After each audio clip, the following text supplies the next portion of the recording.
धन्यवाद, धन्यवाद, धन्यवाद। परम पिता परमेश्वर, हम आपका हृदय से धन्यवाद करते हैं क्योंकि आप महान सामर्थी परमेश्वर हैं और आपकी विचार क्या ही बहुमूल्य है।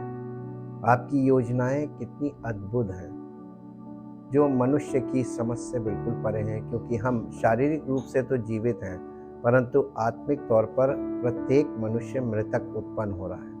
और जब तक परमेश्वर उसको अपनी आत्मा के द्वारा जीवन ना दे तब तक वो आत्मिक तौर पर जीवन नहीं प्राप्त कर सकता। आत्मिक जीवन दुर्लभ है, जो परमेश्वर की ओर से हमें दिया जाता है उसी की ओर से शुरुआत होती है और वही उसको हमारे जीवन में पूर्ण करता है अपनी पवित्र आत्मा के द्वारा। हम आपकी योजनाओं को ग्रहण करते हैं और उसके लिए धन्यवाद करते हैं, क्योंकि जो आपने किया है वो अद्भुत है और समझ से परे है। लेकिन प्रभु, जब आप किसी के जीवन में ऐसा कार्य करते हैं, ये अद्भुत आश्चर्य कर्म करते हैं कि उसको आत्मिक जीवन देते हैं और आत्मिक तौर पर जीवित करते हैं, उसका आत्मिक पुनरुत्थान होता है, तो उसका जीवन आपकी महिमा का कारण बनता है।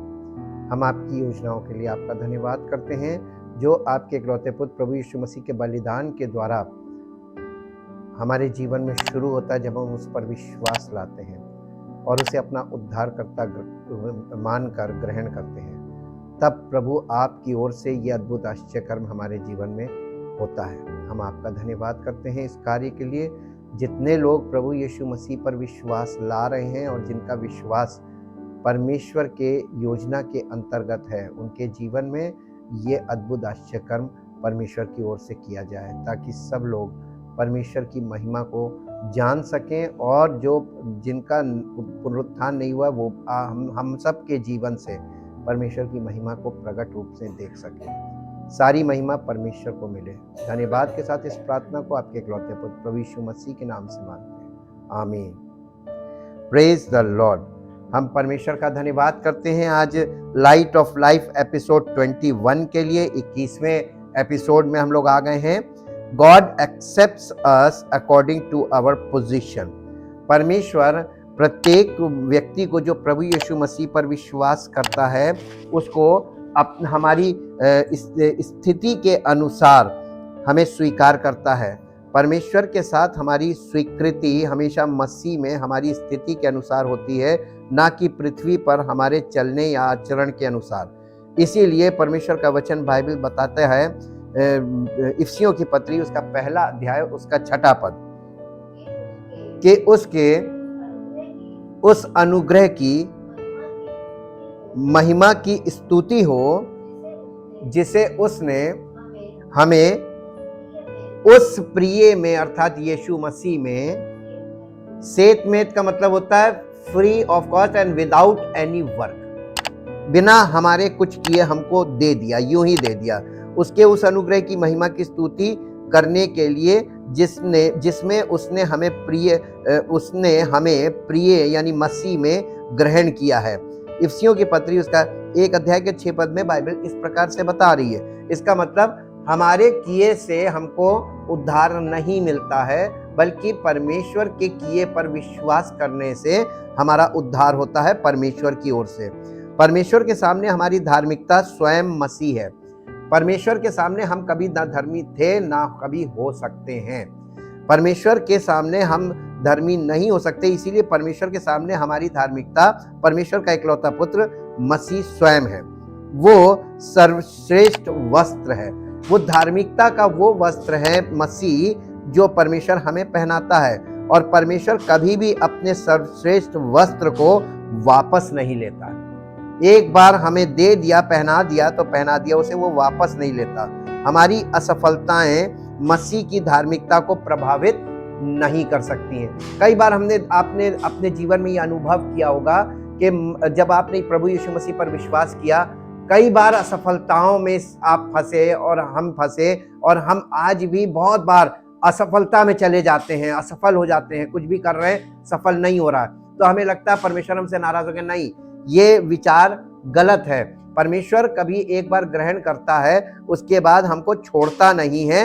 हम परमेश्वर से दूर हो जाएं, लेकिन परमेश्वर हमको कभी नहीं छोड़ता। हमारी असफलताएं मसीह की धार्मिकता को प्रभावित नहीं करती हैं।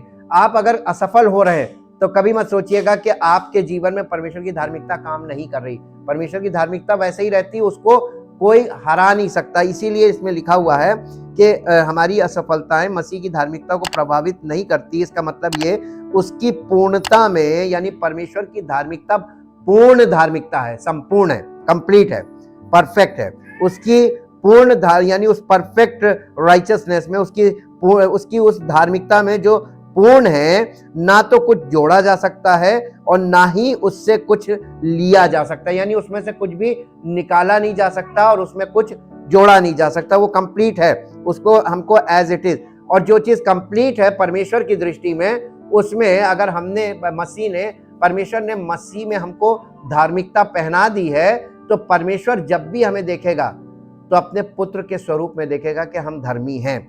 और इसीलिए ये बात हमारे और आपके लिए बहुत महत्वपूर्ण है समझना कि हम एक बार धर्मी डिक्लेयर हो गए तो परमेश्वर की दृष्टि में हम धर्मी हैं। और इस चाहे मैं कितनी भी बार असफल हूं, मसीह हमेशा हमारी धार्मिकता। हम कितना भी जीवन में असफल होते जाएं, लेकिन परमेश्वर की धार्मिकता हमारे जीवन में एज इट इज रहती है। क्या इसका अर्थ ये है कि हमें अपनी असफलताओं से संतुष्ट रहना चाहिए? नहीं, ये नहीं है। हमारा परमेश्वर एक पवित्र परमेश्वर है और वो चाहता है कि उसके लोग अपने दैनिक जीवन में पवित्र हों। इसलिए बाइबल कहती है, पहला पत्रस उसका पहला अध्याय उसके 15 पद में बाइबल इस प्रकार से बताती है, पर जैसा तुम्हारा बुलाने वाला पवित्र है, वैसे ही तुम भी,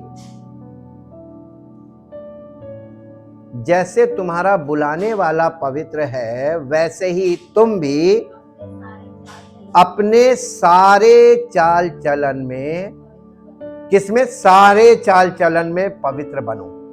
ये हमारे लिए निर्देश है, आदेश है, और ये परमेश्वर हमसे एक्सपेक्ट करता है कि हम अपने सारे चाल चलन को सही करें, क्योंकि परमेश्वर की दृष्टि में हम परमेश्वर के पुत्र के वो हमारी एवजी है। तो परमेश्वर के सामने वो परमेश्वर अपने पुत्र को देख रहा है और हम में अपने पुत्र को देख रहा है।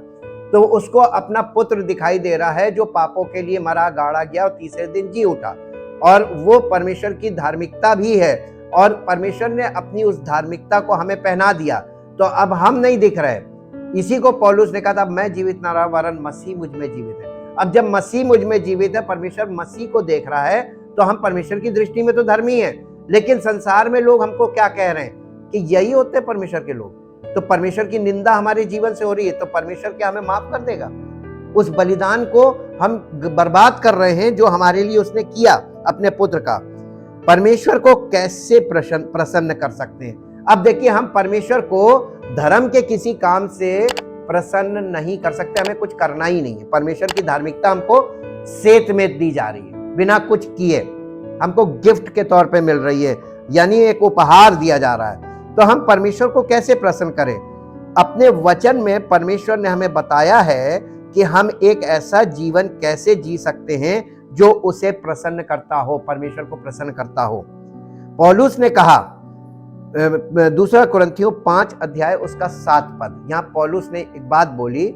दूसरा कुरिन्थियों 5 अध्याय उसका 7 पद पढ़िए। दूसरा कुरिन्थियों, 2 Corinthians,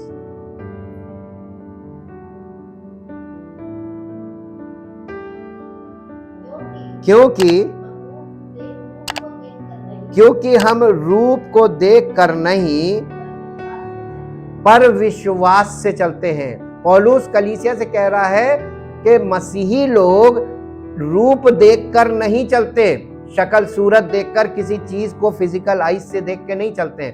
आत्मिक जीवन में हमें इन आंखों से कुछ नहीं दिखेगा, हमें विश्वास से चलना है। विश्वास हमारे मन की आंखें हैं। जिस दिन मन की आंख खुल गई तो आपको वो दिखेगा जो इन आंखों से नहीं दिखता, क्योंकि हम दृष्टि से नहीं विश्वास से चलते हैं। इसका क्या अर्थ है?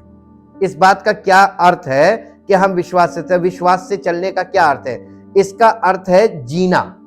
विश्वास से चलने का मतलब विश्वास से जीना, जीवन जीना, उस पर भरोसा करना कि हम इस बात पर भरोसा करना कि हम मसीह में क्या हैं। आपको मालूम है हम परमेश्वर की धार्मिकता है मसीह में, हम पवित्र हैं मसीह में, हमको संत बोला गया है मसीह में। तो क्या हम जिसको परमेश्वर संत कह रहा है, क्या हम वैसा जीवन व्यतीत कर रहे हैं जो वचन हमें डिक्लेयर कर रहा है, या परमेश्वर हमको बोल रहा है कि तुम ये हो, तो क्या हम वैसा जीवन व्यतीत कर रहे हैं या हम गंदा जीवन व्यतीत कर रहे हैं और अपने आप को मसीही कह रहे हैं? विचार करने वाली बात है ना। इसीलिए इस बात को पुराने नियम में सीला बोला जाता था कि ऐसी बातों को सुनो, ठहर जाओ, सोचो और अपने अंदर झांक के देखो कि परमेश्वर के वचन के अनुसार तुम जीवन व्यतीत कर रहे हो, पवित्र आत्मा के मार्गदर्शन में चल रहे हो, क्या तुम प्रभु यीशु मसीह की आज्ञाओं को मान रहे हो? नहीं। और परमेश्वर के सामने झूठ बिल्कुल नहीं चलेगा, क्योंकि झूठ आपको और फंसा देगा। परमेश्वर कहेगा एक तो गलत कर रहा है, ऊपर से झूठ बोल रहा, मान नहीं रहा, तो ये चीज गलत है।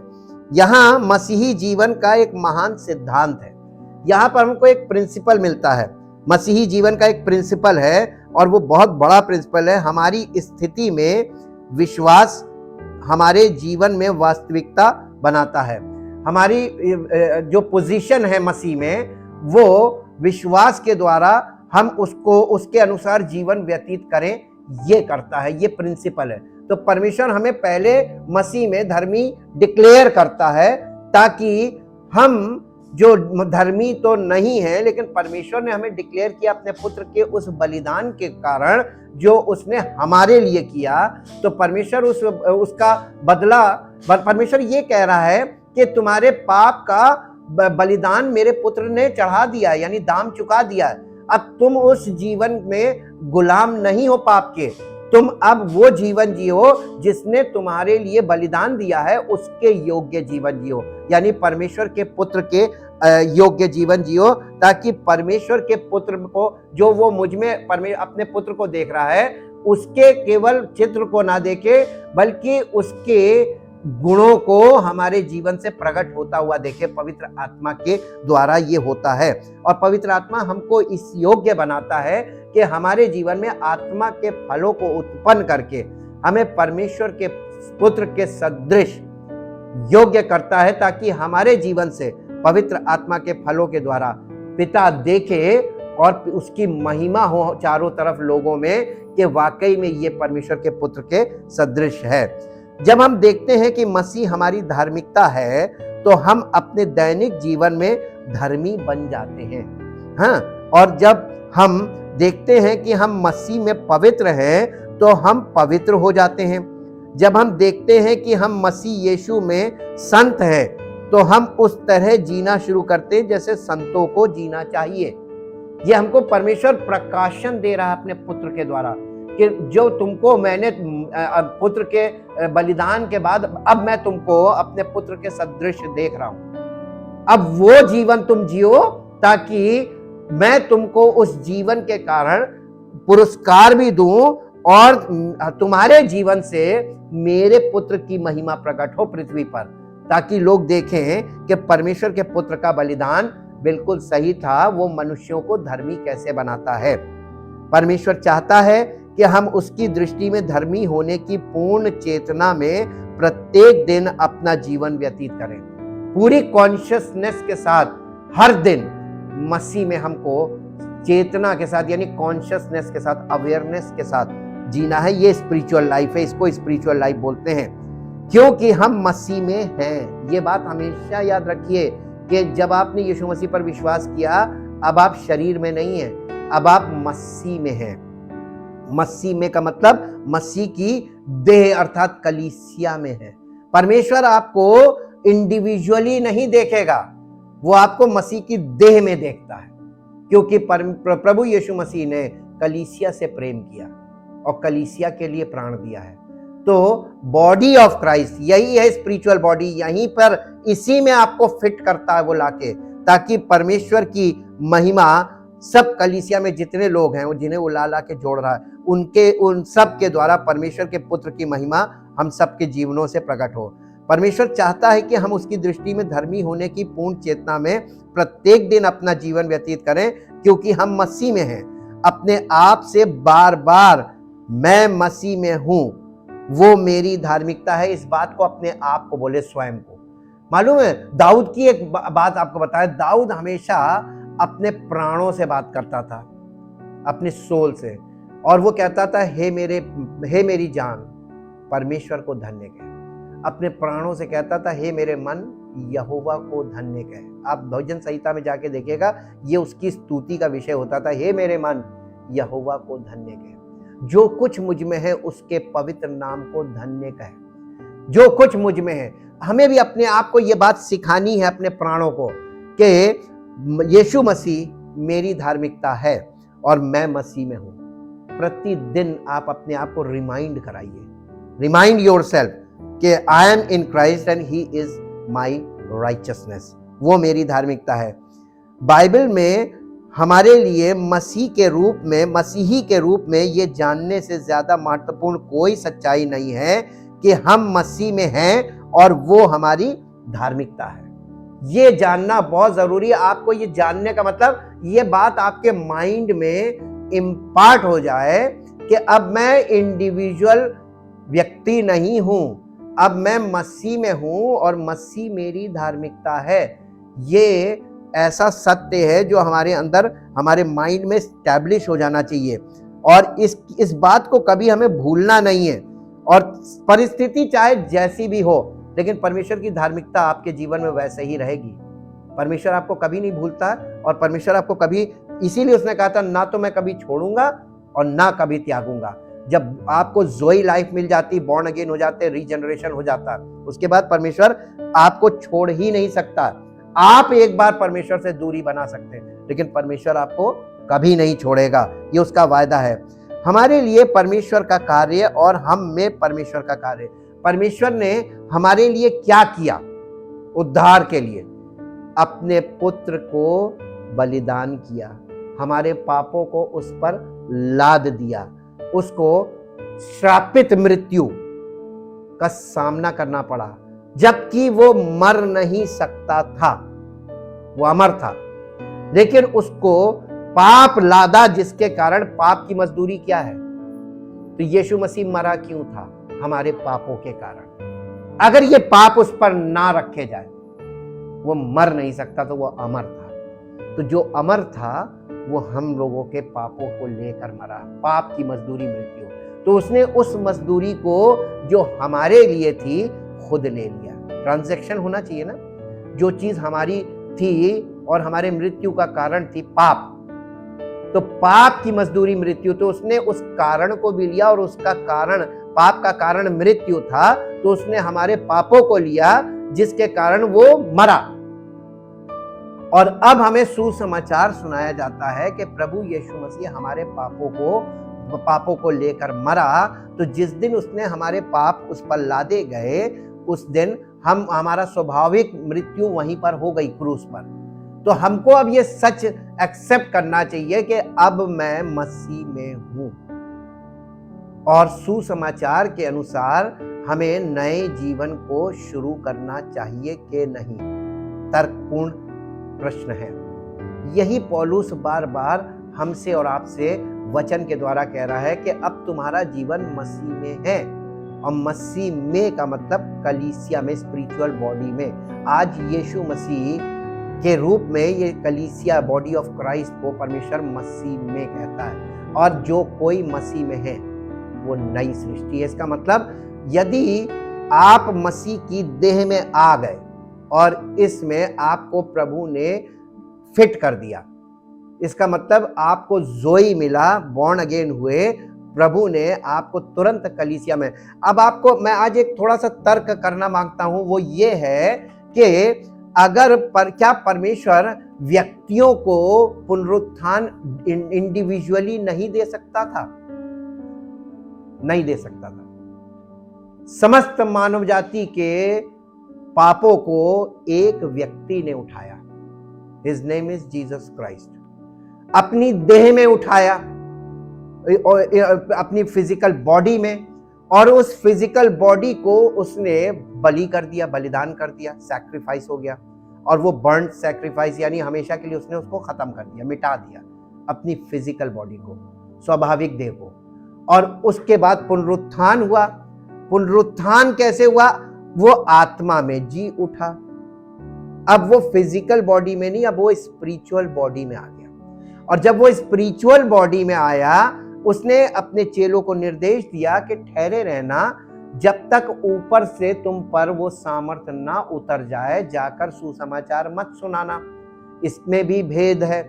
उसके बाद वो ठहरे रहे आज्ञा मान के, और जब वो ठहरे थे नियुक्त समय पर पवित्र आत्मा उन पर उतर गया। और जब पवित्र आत्मा यीशु मसीह के चेलों पर उतरा, उसके बाद चेलों ने कुछ नहीं किया। फिर किसने किया? पवित्र आत्मा ने किया। और वही कलीसिया की शुरुआत है। मसीह की आत्मिक देह का पुनरुत्थान वहां से हो रहा है, वहां से उसकी शुरुआत हो रही है। उसी को कलीसिया बोला गया है। और कलीसिया के द्वारा ही हमें नई सृष्टि बनाने की योजना परमेश्वर ने रखी है। बिना बॉडी ऑफ क्राइस्ट के ना तो उद्धार मिलेगा, ना छुटकारा मिलेगा, ना पापों की क्षमा होगी, और ना पुनरुत्थान मिलेगा, और ना स्पिरिचुअल मैच्योरिटी मिलेगी। सब कुछ मिलेगा मसीह की देह अर्थात कलीसिया में। अब मैं आपको प्रमाण देना चाहता हूं। मेरे साथ निकाल लीजिए प्रेरितों के काम की पुस्तक, प्रेरितों के काम, उसका 2 अध्याय, और 2 अध्याय का आप पढ़ दीजिए 41 पद। अतः जिन्होंने, पतरस ने पवित्र आत्मा से परिपूर्ण हो गया, तो पवित्र आत्मा पतरस के द्वारा बोलने लगा, सुसमाचार सुनाने लगा। और जब पवित्र आत्मा पतरस के द्वारा जब बोल रहा था, तो पतरस के द्वारा जो उपदेश दिया जा रहा था, यानी पवित्र आत्मा बोल रहा था, तो जिन्होंने उन बातों को सुना जो पवित्र आत्मा बोल रहा था, और जिन्होंने सुनकर विश्वास किया, उन्होंने बपतिस्मा लिया। यानी यहां पर बपतिस्मा लिया का मतलब ये वाटर बैप्टिज्म नहीं है। पवित्र आत्मा ने उनको बॉर्न अगेन कर दिया, और उसी दिन 3000 मनुष्यों के लगभग उनमें मिल गए। यानी किन में? प्रेरितों के साथ मिल गए। अब ये बन गई बॉडी ऑफ क्राइस्ट, है ना। पहला दिन था ये बॉडी ऑफ क्राइस्ट बन गई। अब देखिए, प्रभु ने जब यहाँ पे इन्होंने ये बॉर्न अगेन हो गए, तो प्रभु ने इनसे कहा अब जाओ, जाकर चमत्कार करो। ऐसा लिखा है क्या? अगला कदम क्या है? वो उसी दिन उनमें 3000 लोग लगभग मिल गए। और वे कौन? ये 3000 लोग जो बॉर्न अगेन हुए थे, वे प्रेरितों से शिक्षा पाने। इसका मतलब प्रेरितों पर पवित्र आत्मा उतरा था, और इन लोगों ने पवित्र आत्मा के द्वारा जब उन्होंने बोला, इन्होंने उस मैसेज को एक्सेप्ट किया, प्रभु वचन को जो पवित्र आत्मा के द्वारा स्पोकन वर्ड रेमा, उसको उस पर विश्वास किया, उसे ग्रहण किया, बॉर्न अगेन हो गए। और बॉर्न अगेन होने के बाद पर प्रभु ने इनको प्रेरितों के कंट्रोल में कर दिया, यानी कलीसिया बॉडी में। अब तुम यहां पर प्रेरितों से शिक्षा प्राप्त करो। मसीह में जब आपके घर में बच्चा उत्पन्न होता है, जैसे ही वो थोड़ा सा 2.5-3 साल का होता है, तो सबसे पहला काम क्या होता है? उसको शिक्षा। शिक्षित नहीं होगा अशिक्षित बच्चा। आप अपने घर में अपने बच्चे को अशिक्षित रख के दिखाइए और ये कहिए कि मेरा बेटा। कितनी जरूरी चीज है। मसीही जीवन में मसीही शिक्षा, जो आत्मिक शिक्षा है, ये बहुत जरूरी है, जो कि पवित्र आत्मा के द्वारा ही होनी चाहिए, आत्मा से प्रेरित सेवक के द्वारा होनी चाहिए। और बॉडी ऑफ क्राइस्ट में आत्मा से प्रेरित सेवक क्यों रखे गए हैं? ये गिफ्ट है बॉडी में। इनके द्वारा सब विश्वास करने वालों को सही तैयार किया जाए परमेश्वर के पुत्र के सदृश। और इसके साथ एक पद और निकाल दीजिए, और जो आपको मिलेगा इसी अध्याय का 2 अध्याय और इसका 47 पद पढ़ दीजिए। नहीं, बल्कि 45 से पढ़ दीजिए, ताकि आपको पूरा मुद्दा समझ में आ जाए। विश्वासियों की संगति, ये 43 से है, आप 45 से पढ़ दीजिए। वे अपनी अपनी संपत्ति और सामान बेच बेच कर जैसी जिसकी आवश्यकता होती थी बांट दिया करते थे। ये पहली सदी की कलीसिया भी है, कलीसिया शुरू हुई है, कलीसिया के पास कुछ नहीं है। तो जैसे वहां पर तंबू का बनना था पुराने नियम में, परमेश्वर का निवास स्थान, तो परमेश्वर ने कहा कि इनसे कहो कि भेंट लाएं, इजराइलियों से। परमेश्वर उन्हीं से बोलता है जो उसके लोग हैं, लेकिन यहां पर परमेश्वर ने मांगा कुछ नहीं किसी से। पवित्र आत्मा जब वो चेलों के जीवन में आ गया, कंट्रोल ले लिया, उसके बाद लोगों के जीवन में पवित्र आत्मा ने काम किया, उद्धार का काम किया, जिसके बदले में लोग प्रसन्न होकर अपनी इच्छा से ये काम कर रहे हैं। प्रेरितों ने कभी किसी से नहीं मांगा। ये सीखने वाली बात है और इसको गांठ बांध दीजिए कि प्रेरित मांग नहीं सकते थे, क्योंकि परमेश्वर जो सृष्टि का मालिक है उसका नियंत्रण उनके ऊपर आ गया, पवित्र आत्मा उनके ऊपर आ गया था जी। वे प्रतिदिन एक मन होकर मंदिर में, कब? संडे संडे, प्रतिदिन एकत्रित होते थे, जमा होते थे। क्यों होते थे? क्योंकि लोगों का यह मानना है परमेश्वर ओमनी प्रेजेंट है, हमें वहां जाने की जरूरत नहीं, प्रभु हमें यहीं आशीष देगा। गलत, ये झूठा विश्वास है, ये बाइबल के अनुसार नहीं है, पवित्र आत्मा के अनुसार नहीं है, पिता पुत्र और पवित्र आत्मा के अनुसार नहीं है, ये झूठा विश्वास है। जब तक आप मसीह की देह में, आत्मिक देह में, ये देह क्यों बनाई उसने? उद्धार इसी देह के द्वारा है जी। और घर घर रोटी तोड़ते थे, तोड़ते हुए आनंद और मन की सिधाई से भोजन किया करते थे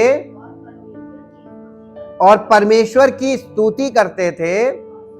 और सब लोग, देखिए, जब प्रभु के लोग हैं उनसे कभी किसी को कोई शिकायत नहीं होती है, सब लोग उनसे प्रसन्न थे, कोई विरोध नहीं था जी। और जो उद्धार पाते थे उनको कौन सा प्रभु? प्रभु यीशु मसीह। जो लोग उद्धार पाते जाते थे, प्रभु यीशु मसीह उनको प्रतिदिन उनमें मिलाता था, यानी कलीसिया में मिलाता था। क्यों? क्योंकि प्रभु ही नहीं कहा मैं अपनी कलीसिया बनाऊंगा। तो प्रभु कलीसिया क्यों बना रहा है? क्योंकि यही है जहां पर नई सृष्टि बनाता है, यहीं पे प्रभु काम करता है, यहीं सब कुछ है सृष्टि। और ये स्वर्गीय स्थान बोला गया है कलीसिया के अंदर, जो है जहां परमेश्वर पिता पुत्र पवित्र आत्मा की उपस्थिति होती है, ये स्वर्गीय स्थान है। और स्वर्गीय स्थानों में सब प्रकार की आत्मिक आशीषें दे दी गई हैं, लेकिन जो लोग स्वर्गीय स्थानों में प्रवेश करेंगे, यानी कलीसिया में प्रवेश करेंगे, वो आशीष के भागी होंगे। ये सुसमाचार है नए नियम पर आधारित परमेश्वर की योजना के अंतर्गत। परमेश्वर का धन्यवाद हो कि परमेश्वर अपना काम स्वयं करता है, और जो उसने हमको नमूना दिया है, जैसे मंदिर का टैबरनेकल का नमूना दिया था, और कहा था बार बार मूसा से, ठीक है जैसा नमूना दिया गया वैसे ही काम करना, नहीं तो काम होगा नहीं, लोगों को परमेश्वर की उपस्थिति नहीं मिलेगी। और वही बात कलीसिया के विषय में है कि जो काम वो उसने किया है वो उसी पैटर्न में ही पूरा होगा। आपको पैटर्न से प्रॉब्लम है तो आपको वो चीज नहीं मिलेगी। आपको परमेश्वर की हर चीज को जो वो कह रहा है एक्सेप्ट करना पड़ेगा, तब परमेश्वर आपको जैसे आप है एक्सेप्ट करेगा। तो आपको परमेश्वर के लिए कुछ नहीं करना है, अपने उद्धार के लिए भी कुछ नहीं करना है। वो पापियों को ग्रहण करना चाहता है, लेकिन पापी मन फिराकर परमेश्वर की इच्छा और योजना के अनुसार परमेश्वर की सब बातों को एक्सेप्ट करे। प्रभु मैं इस लायक नहीं हूं कि आपने मुझे ग्रहण किया है, मैं आपकी योजना का हिस्सा बनाऊं। यह आपका अनुग्रह, आपका प्रेम है, यह आपकी महान दया है, और आप जो कहेंगे मैं वैसा करूंगा। तब परमेश्वर आपके जीवन में अद्भुत आश्चर्य कर्म करेगा। अपनी बुद्धि को बिल्कुल भी परमेश्वर के कार्य में ना लगाएं, और अपनी सोच को परमेश्वर की योजना बिगाड़ने ना दें। इसीलिए पौलुस ने कहा था कि मैं अपने आप को मारता कूटता वश में करता हूं, कहीं ऐसा ना हो कि औरों को तो प्रचार करूं, खुद निकम्मा ठहरूं। अपने आप को करेक्ट करना बहुत इंपॉर्टेंट है और सबसे ज्यादा टफ। लोग दुनिया के लोगों पे दोष लगाने में आगे रहते हैं, लेकिन अपने अंदर छोटी छोटी बारीक चीजों को नोटिस नहीं कर पाते हैं और वो एरर्स उनको सब गलतियों में ले जाके फंसा देते, गलत शिक्षा में फंसा देते, गलत भावनाओं में फंसा देते, गलत मार्गदर्शन में फंसा देते हैं, गलत व्यक्तियों के साथ कनेक्ट कर देते हैं, क्योंकि ये आपकी बुद्धि, आपकी सोच, आपके सोचने का ढंग परमेश्वर के वचन से बिल्कुल आसमान और जमीन का अंतर है। तुम्हारे विचार और मेरे विचार, परमेश्वर ने कहा, एक समान हो ही नहीं सकते। तुम जमीन के शारीरिक विचार करते हो, मैं स्वर्गीय विचारों में तुमसे बातें करता हूं। तो परमेश्वर का वचन स्वर्गीय बातें हमसे करता है, वो जिस्मानी बातें नहीं करता है। आइए हम परमेश्वर के वचन का आदर करें, जैसा परमेश्वर के वचन में लिखा, यदि तुम आज उसका शब्द सुनो। किसका? पवित्र आत्मा का, परमेश्वर की आत्मा का शब्द सुनो। तो अपने आप को, अपने दिलों को कठोर मत करना, बल्कि जैसा तुम सुन रहे हो उनको एक्सेप्ट करना। और जब तुम एक्सेप्ट करोगे, तुम्हें बॉर्न अगेन का अनुभव मिलेगा। वो तुम्हें नए सिरे से उत्पन्न करेगा, तुम्हारी आत्मा में जीवन दे देगा, तुम्हें जोई लाइफ मिल जाएगी और तुम्हें कलीसिया में जोड़ देगा, ताकि तुम मसीह की देह में नई सृष्टि बनकर और मसीह के स्वरूप में परिवर्तित करके और पवित्र आत्मा के फलों से परिपूर्ण करके तुम्हें सबके बीच में प्रकट करे कि ये मेरा पुत्र है, ये मेरी पुत्री है, ताकि परमेश्वर की महिमा हो और हम सबका जीवन परमेश्वर की महिमा का कारण इसी प्रकार से बन सकता है। आइए हम परमेश्वर की इस योजना का आदर करें, ग्रहण करें और उसका धन्यवाद करें। परम पिता परमेश्वर, हम आपका धन्यवाद करते हैं। आपके वचन के अनुसार, सुसमाचार के अनुसार हमें अपने उद्धार के लिए कुछ नहीं करना, बल्कि उस उद्धार के कार्य को जो आपने हमारे लिए अपने पुत्र को बलिदान करके किया है, उस पर विश्वास करना है, उसे विश्वास से ग्रहण करना है और आपके बताए जो योजना बनाई है उसके अनुसार हमें आपने कलीसिया में रखा है, तो हमें कलीसिया में वफादार बने रहना है और दीनता और नम्रता के साथ आपके बलवंत हाथ के नीचे दीनता से बने रहना है, जब तक उचित समय पर लिखा है, जब उचित समय पर वो तुम्हें बढ़ाएगा, जब हमारे लिए सब कुछ पूरा कर देगा, तो उचित समय पर वो हमें बढ़ाएगा और अपनी महिमा को हमारे जीवन से प्रकट करेगा। आइए हम सब भी ऐसा ही करें, ताकि परमेश्वर की वो महिमा जो होनी चाहिए, जो उसके किए के द्वारा हमारे जीवन से प्रकट होगी, उसे करें। परमेश्वर ने हमारे उद्धार के लिए कार्य पूर्ण किया, इसका सुसमाचार हमको दिया जा रहा है। और जब हम विश्वास करके कलीसिया में आते हैं, तो पवित्र आत्मा के द्वारा उस योजना के अनुसार हमारे हृदय में, भीतरी मनुष्यत्व में जो कार्य करना है, परमेश्वर उसे करता है, ताकि वो कार्य पूर्ण करके अपनी महिमा में हमें प्रकट करे, ताकि सारी महिमा उसको मिले। धन्यवाद के साथ हम इस प्रार्थना को आपके एकलौते पुत्र प्रभु यीशु मसीह के नाम से मांगते हैं, आमीन। Praise the Lord. परमेश्वर आप सबको बहुत आशीष दे।